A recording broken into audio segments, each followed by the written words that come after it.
Hello everyone and welcome to a Music of the Month review. Yes, so there was a UFC event tonight, but there wasn't a fight of the night, so I don't have that to talk about. And I sort of prefer not having to talk about a fight of the night if it didn't happen, because I wanted to make this one, I was going to say for a while now.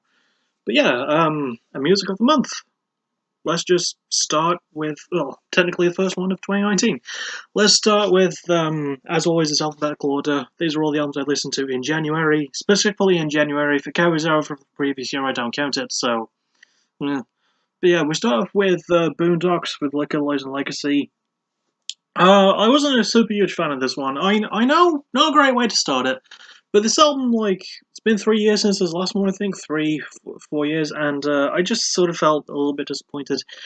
It's my first full album by him, but I know he's capable of better things, because I've heard fair few of his songs, not just this album. But yeah, like, it was just kind of meh. There was way too many guest spots, none of them were given enough time.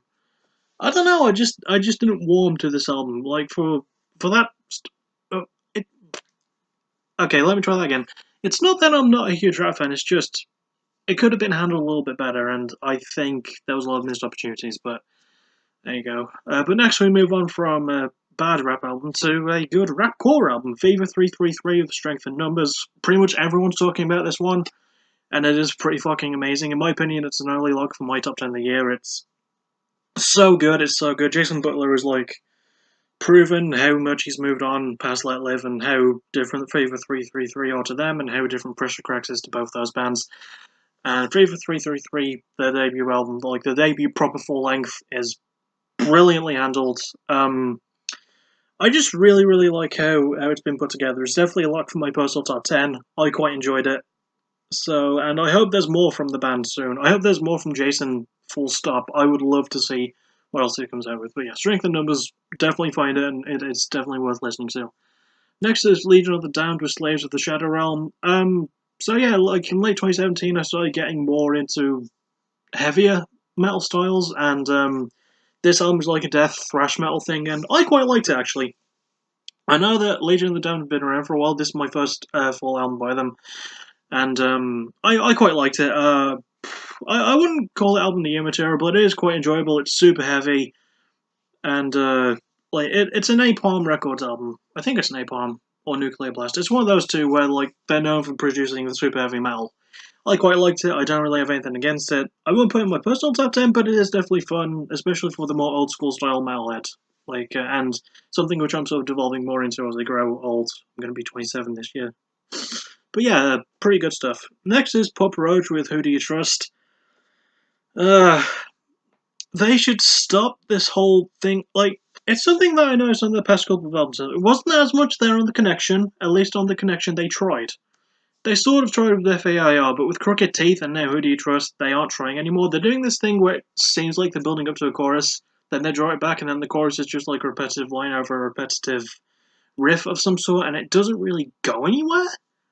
And I'm getting fucking sick of that. I mean, sure, Nothing More do it as well, but at least Nothing More actually know how to punch it right in the face. They know how to give it the right amount of charisma. And Pop Roach have got no excuse because Jacoby Shaddix appeared in the music video as a guest star singing on one of Nothing More's most well-known songs in Don't Stop, so they don't have an excuse. They're signed to the same record label in 11/7 Music, and I don't want to say it's 11/7's fault, but they are sort of guilty of this, I'm noticing lately. However, Who Do You Trust does have some saving graces, as it has like a couple of heavier punk-style songs. I want Pop Roach to go that route. I want them to be heavy and fast and furious. I don't want this boring, so much mid-tempo, repetitive rock bollocks. We need more. They're capable of doing so much better. I wasn't a huge fan of this one either. The next one, though, I actually quite like. Say Anything with Oliver Appropriate, the band's last album before their breakup at some point this year. Or their last album. I think they broke up late last year. I don't remember. But it's my first full length by Say Anything. They're a band I've been familiar with for a while now, but I never listened to any of their full things. And Oliver Appropriate is said to be a sequel to the most well-known album, Is a Real Boy, which came out like 15 years ago? Maybe not that long ago, but it came out a while ago.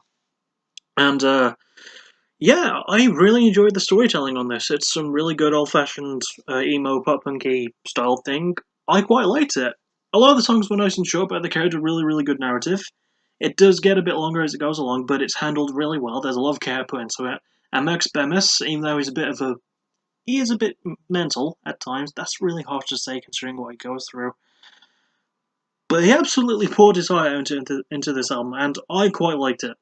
I don't know if it will crack my top 10, but it might be an honourable mention. I thought this album was really, really good. Definitely worth enjoying. And finally, we end on Soilwork's new album, Verkligheten. I have no idea if I'm saying that right. But yeah, my first Soilwork album. I know of their work. They've been around for quite a while. And I quite liked it, much like Legion of the Damned with Slaves of the Shadow Realm. It's sort of past the time. It's just got old-fashioned thrashy, deathy metal thing. Super heavy, super fast-paced, really, really enjoyable. I don't have anything against it. So, yeah.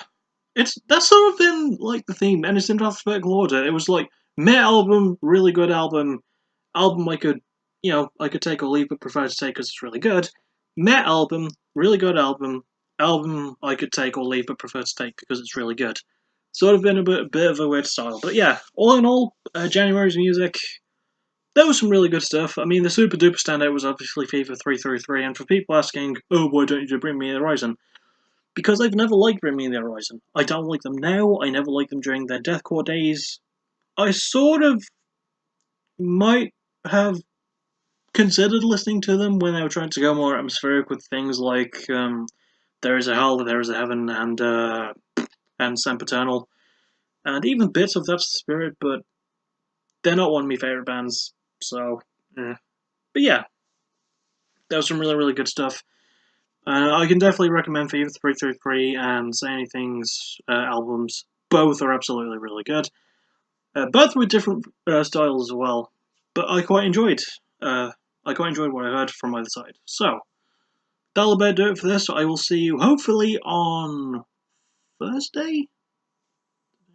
Yeah, Thursday, and that should be my next backtracking episode, which is going to be Flowbots, because I've got the first album to write for today, then tomorrow, Monday, day after Tuesday. Yeah, that's what I'm hoping for. So I'll see you all for that. Thank you for watching. You're awesome. Bye bye.